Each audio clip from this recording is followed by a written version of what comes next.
Hi, I'm Greg Hunter. This is the weekly news wrap-up, the WNW 216 for Friday the 13th, 2015. Hey, I got the date right this time. Got it wrong last week. I don't know why I did that. But anyway, Friday the 13th, 2015, and it seems like that the world is preparing for a war with threats that are happening all around the globe. Threats of war, threats of attack, threats of reprisal.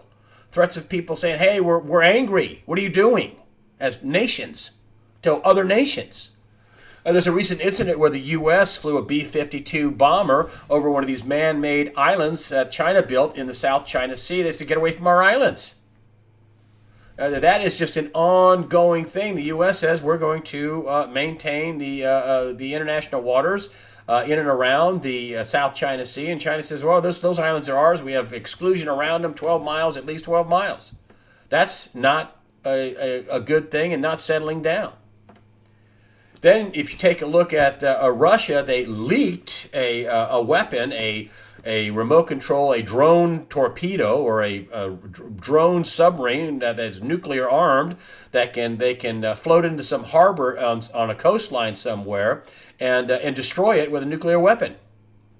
Now, was when I say leaked, I mean RT did a big fold out, a big write up on how this thing worked.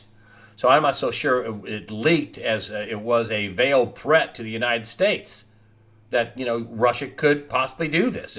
And this is in response to this missile shield that the U.S. wants to put in Europe. That the U.S. said, well, it's really for Iran, and then we have the Iran nuclear deal, which I don't trust. And then Russia says, we can negotiate this, but we're just building this shield. And Russia says it may neutralize their nuclear weapons. And of course, that drone, nuclear-armed drone, wouldn't be neutralized with a missile shield. Other threats are being carried out by ISIS against Russia in Syria. And ISIS there has come up with a video titled, Soon, Very Soon, Blood Will Spill Like Ocean. This is ISIS in Syria. Russia has walked into a hornet's nest in that part of the world. Then we also have the ISIS in the Sinai Peninsula. They are threatening Israel. They are, might I remind you, the ISIS that took credit for placing a bomb on that Russian commercial airliner. People coming home from vacation, 224 people were murdered by ISIS. They're proud of that. So if you just take a look around the world, it looks like the world's getting ready for war. And I have Warren Pollock on, who is a big thinking geopolitical and financial analyst, a big thinking, deep thinking Wall Street expert, Wall Street analyst, really bright guy. He's going to be on, and one of the quotes out of this upcoming interview I'm going to have is an early Sunday release. He says, everybody, including the U.S. Pentagon, sees what's coming, and they're getting ready for global war. We'll talk all about that. He's got a new newsletter, paper out. He talks about that. He talks about how the internet is, turning into one big giant spy agency. The internet, not the NSA. The internet is spying on you. The information is going to be used against you. But the war question is the big question we'll be discussing this coming Sunday. You won't want to miss Warren Pollock. The Hillary Clinton email scandal is getting worse for Camp Clinton. The FBI is now reportedly expanding the probe into her email scandal. Now there are allegations of cover-up and lying to federal agents. This is a big deal, folks. This is getting from ugly to uglier. If that's a word, I don't think it is, but I guess it is.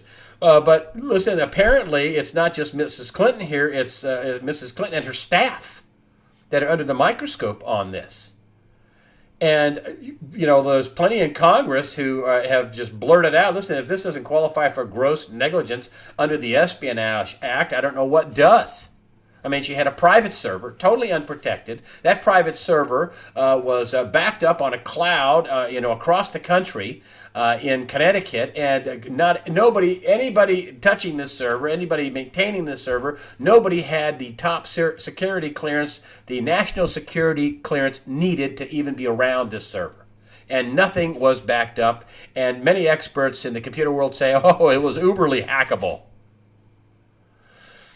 So, legal experts say that Mrs. Clinton and her staff could be charged with things like lying to federal agents, obstruction of justice, gross negligence, and might I remind you, remember Martha Stewart? She went to prison for 5 months. The original allegations were insider trading, but that's not what she went to prison for 5 months for.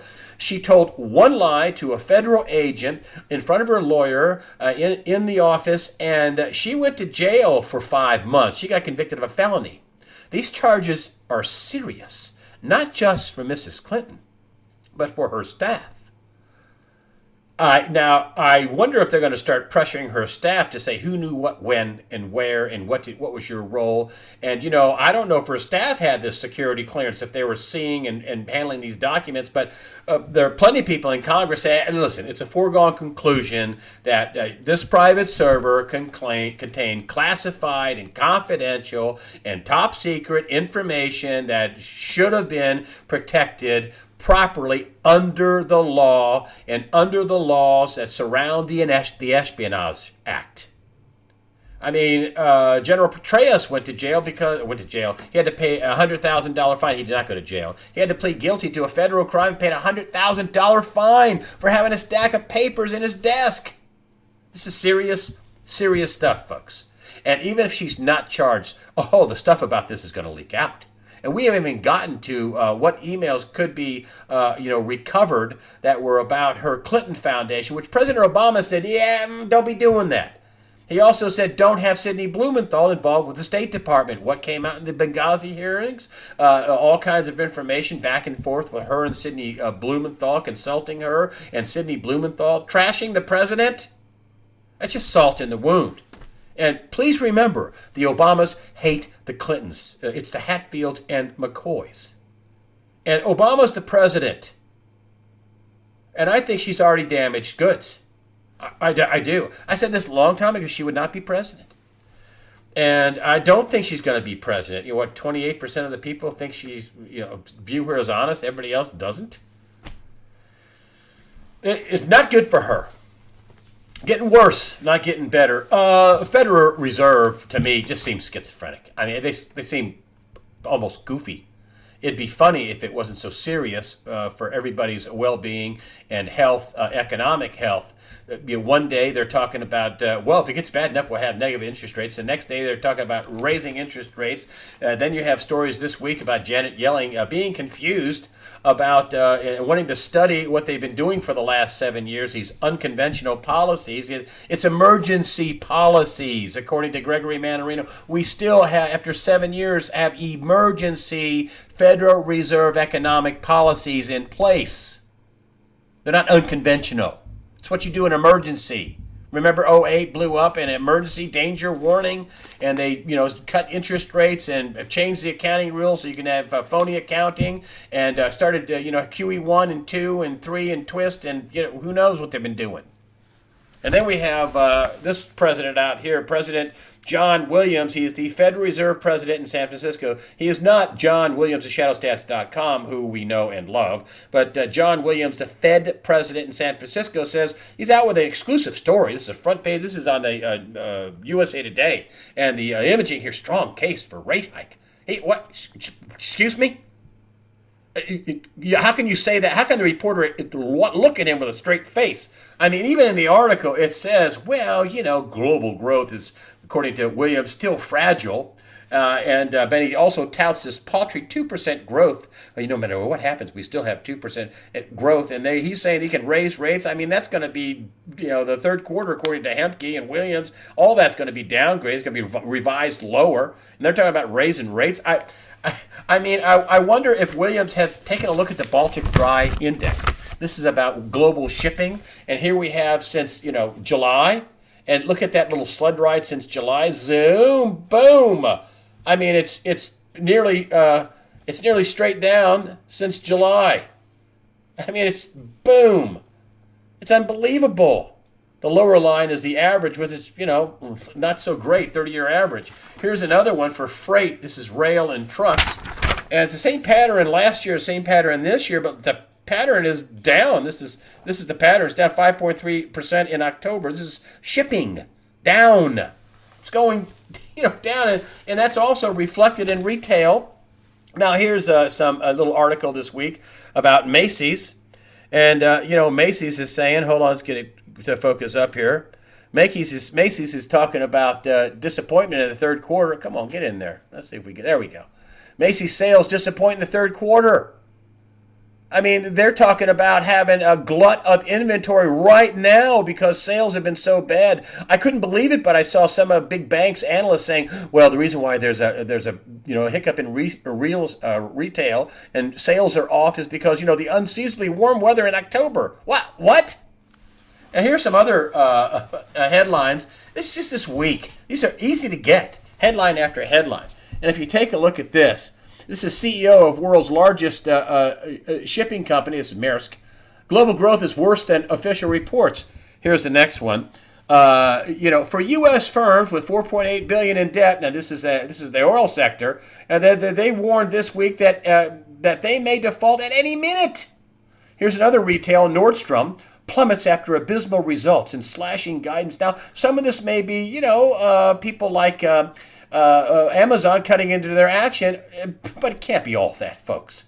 This is just slowing, declining retail. This is what happens when you pass Obamacare and you got 29-hour-a-week jobs. This is what happens when all the money floats up to the rich people. What do? They go out and spend, $400 million for a Picasso or something crazy like that. This is money that doesn't go into the economy and add, research and development and production and things like that.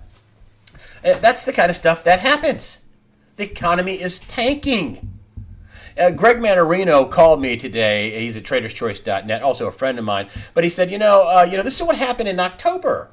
This happened last month. They had this phony rally. They came out and they had all this controlled central bank action in China and the ECB and the Fed, and they all got together and had a combined effort of getting the economy to come back up and talk it back up. And he said, I was watching the charts this week, and he said I put out a video, and I posted the video in the write-through on USAWatchdog.com. He says, I put out a video saying, boy, the charts are looking just like they were in October before they rolled over, and sure enough, boom! The ECB saw the same thing that Gregory Manarino was saying, and out on cue the next day, Mario Draghi, head of the ECB, promising more easy money the next day. And Greg Manarino warned that they'd be out talking it up, and it didn't work. They had a 250-point sell-off on the Dow. And Manarino, might I remind you, called the top of this market back in May. Some people say, well, your guests are always wrong. Not Manarino, and no, they're not always wrong. And now 900 points lower, and he says, listen, that high, that's it. We've seen the high in this market for this cycle. I mean, that's it. If there's nothing he sees that's going to make it go back up. And I say whether the Fed raises rates or whether the Fed, keeps rates the way they are, or if they take them negative, bad things are going to happen. They're going to be a downside. There's going to be a downside reaction no matter what the Fed does. And people might, realize, oh my gosh, the economy really, none of this stuff worked for 7 years. We don't have a recovery. Oh, incidentally, do you like the way the press has stopped using that recovery, economic recovery? You like the way they just magically stopped using that word? Huh? Yeah. Yes, they stopped using that word. In the "Hey, the media is a bunch of lying, rotten dogs" segment, look at this headline. Court's ruling against immigration sets up next round. We're talking about the Fifth Circuit Court of Appeals. And they smacked Obama down, as the original judge in Texas did, said, you can't do that. Well, guess what?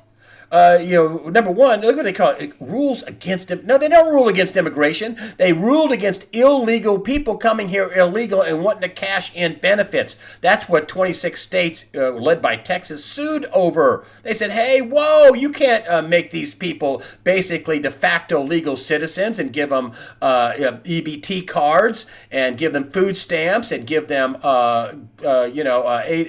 housing and give them earned income tax credit that they didn't earn, that file, billions of dollars against taxpayers. Hey, whoa, no. But look at the way they focus this. Oh, yeah, court ruled against immigration. No, illegal immigration. That's why they undocumented. No, illegally here, broke the law. That's what that is. And here's the other thing, not in this AP story. This is an Associated Press story here, right here. See that? Associated Press. You know what's not in this story? How the court ruled against immigration. They ruled against Obama. How they ruled against this was they used Obama's own words. Remember, Obama said, more than a couple of dozen times that I'm not emperor, I'm not king, I can't do that, it's not in my purview, I'm not able to do that, Constitution won't let me do that. Yeah, well, guess what? The Fifth Circuit Court of Appeals agreed with him. But you're not seeing that it reported that way. That's because the media, the mainstream media, is a bunch of lying, rotten scoundrels. Here's another lying, rotten scoundrel headline, and this is a Carson on defense, attacking critics as scrutiny heats up. No, not as scrutiny, lies. No, these are liars. They're lying. They're trying to find any kind of stupid, insignificant dirt. I mean, CNN called what they did an investigation. That's an embarrassment. They found some people that, I can't remember any. Oh, therefore he's a liar. They can't find anybody remembering his story, even though it was documented in Parade magazine and other stuff. It's a lie. They're attacking him. They're trashing him. The reason why they're trashing him is because in a recent poll, he beats Hillary Clinton, the ultimate PACs, the ultimate PAC of the Democratic Party, the mainstream media. He beats Hillary Clinton by 9 percentage points. So the ultimate Democratic PAC, the mainstream media, has to attack him. And they want to call this fair. They want to say this is biased. Carson himself brought up the fact that, hey, how is it fair that Obama's academic record, I mean, this is one of the most brilliant pediatric neurosurgeons in the world ever. A guy that came from total poverty, that became the head of pediatric surgery for 20, 30 years at Johns Hopkins, one of the most prestigious hospitals in the nation, and they're trashing this guy. This is outrageous. Totally unfair. And he brought up the fact that, President Obama's academic record sealed. Would you like to know what's in there? Yes, I would. Why is it sealed? Not a word. Not a word. The lies of Obamacare? Not a word. Total biggest policy lie in history, not a word. There's a email floating around, a YouTube thing where they talk about and they document, 25, 30 lies. Plenty of lies by the Obama administration, plenty of lies by Hillary Clinton, but they're trying to trash him like he said, what are they going to do next? Find out in the second grade I pee-peed in my pants? I mean, that's the mainstream media. They don't have a record. This is why they're doing this. The Democrats, and they're getting their attack dogs, the mainstream media. And I used to work at ABC and CNN, and they're biased. And when you call them on being biased, we're not. Oh, what? No, we're fair. It's our duty. What? It's our duty to do what we're doing right. They're biased. And they don't have foreign policy success. You can see how well that's going. They don't have economic sense, no matter how phonied up the numbers are. We have an imploding economy. So what do? They spend money on attacking Republicans, and there are some rotten dogs too. I don't like really either party, but I'm liking the Republicans more than the Democrats at this point, probably because they're not in power. But this is what they're doing. They don't have anything to run on. They can't say, "Wow, look how great the economy is doing." Wow, look how much more money you're making now. Before Obama, took office, making less. Oh, look how stable the world is. It's a disaster. And here are some of the cartoons. They kill you by the jokes. And, we're just joking, even though they're assassinating your character. Here's one of the things. Look at this. They did this to Obama and said, hey, here are your supporters, aliens and Yetis. And what is this, a devil? Here's Obama's supporters. This is Ben Carson's supporters, right? Vote for Carson 2016. If they did that to Obama, they'd be crying racist. But Ben Carson, it's okay. It's fine. No problem with that. No problem with anything like that if you're a Republican, which is just patently unfair. And here's some more of that. And I got to tell you that there are some young, inspiring journalists at the University of Missouri, my alma mater. I didn't go to the J school. I got a job at a TV station and became a reporter. I went to the radio and TV film school, and I had a part-time job and then a full-time job my last year in college. Look at this. Look at this is Miss Click, Melissa Click. They had to click delete. They had to click delete on her.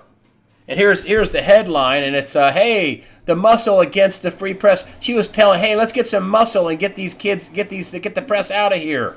Let's get them out of here.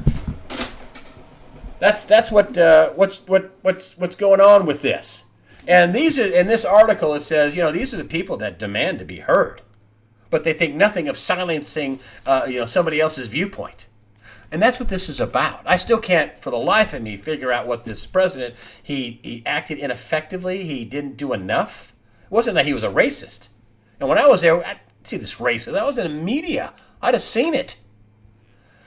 And this is about silencing free speech. That's what this is about. That's what Black Lives Matter is about. It's about diversion. That is about diversion. This is about silencing free speech. Oh, I don't feel comfortable. Oh, I don't like what you're saying. Oh, what you're saying I think is racist. That's what this is about. Oh, I need to feel comfortable in my little cocoon. And now the students around the country, some students are protesting that they want to get free college education. Don't they know what they're really protesting? What they're really protesting is, hey, I want somebody else to pay for my stuff. In a Bernie Sanders-esque type of, social nirvana. And the Democratic policies that I've seen, if you look at Detroit or Baltimore or Chicago or California, disaster. And that's what they're being taught. And they want a free college education. They're protesting. Yeah. That's the way I see it. I'm Greg Hunter. Thank you for supporting USA Watchdog with your comments and your donations. That helps us out. Remember, fear not. Prepare yourself physically, mentally, and above all, spiritually. Fear not. God's in charge.